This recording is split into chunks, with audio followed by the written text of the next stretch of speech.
अगले करीब 24 महीनों के अंदर कश्मीर हिंदुस्तान के किसी दूसरे हिस्से की तरह सुरक्षित हो जाएगा। अगले करीब 700 दिनों में कश्मीर से एक आतंकी खत्म हो जाएगा।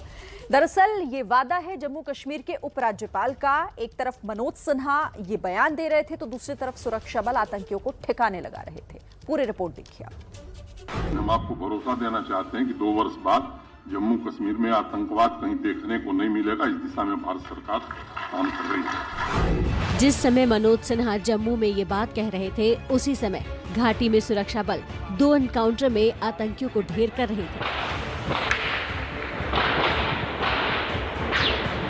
दोनों एनकाउंटर में कुल 5 आतंकी ढेर हुए हैं। मारे गए आतंकियों में टीआरएफ का कमांडर आफाक सिकंदर लोन भी शामिल है।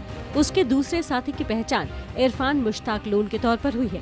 दोनों एनकाउंटर कश्मीर के कुलगाम इलाके में हुए हैं। एक एनकाउंटर कुलगाम के पोम्बाई गांव तो दूसरा गोपालपुरा में हुआ है। आज दिन में एसपी कुलगांव को खबर मिला था कि गोपालपुरा पोमे में 2 गांव में टेररिस्ट छिपे हुए हैं। तो आर्मी सीआरपी पुलिस मिलकर कॉर्डन डाला। कॉर्डन डालने के बाद जब सर्च शुरू हुई तो टेररिस्ट ने अंदर से फायर किया।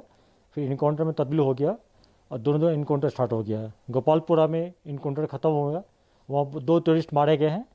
दोनों टीआरएफ का है। उसमें एक पहचान हुआ है सिकंदर लोन जो कि डिस्ट्रिक्ट कमांडर टीआरएफ का है। और पोमे में इनकाउंटर चल रहा है जिसमें 2 टेररिस्ट मारे गए। हाल में आतंकियों द्वारा निर्दोष नागरिकों को निशाना बनाए जाने के बाद सुरक्षा बलों का ऑपरेशन ऑल आउट जारी है।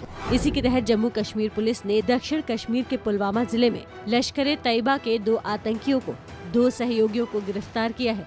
पुलिस ने उनके कब्जे से आईईडी बरामद की है।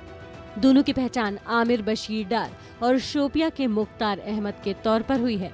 आतंकियों की सफाई के लिए सुरक्षा बल तो मुस्तैद है ही, साथ ही सरकार भी एक्शन में है।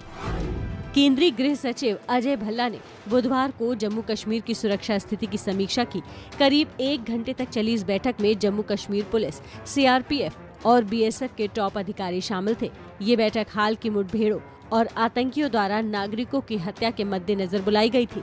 सूत्रों के मुताबिक बैठक में आतंकियों को ओवरग्राउंड वर्कर यानी मददगारों पर शिकंजा कसने की रणनीति बनाने पर भी चर्चा हुई। उम्मीद है जल्द ही कश्मीर की फिजाओं में गोलियों की आवाज नहीं बल्कि किलकारियां गूंजेगी। झेलम की तरह ही कश्मीर में भी विकास की नई धारा और तेजी से बह निकलेगी।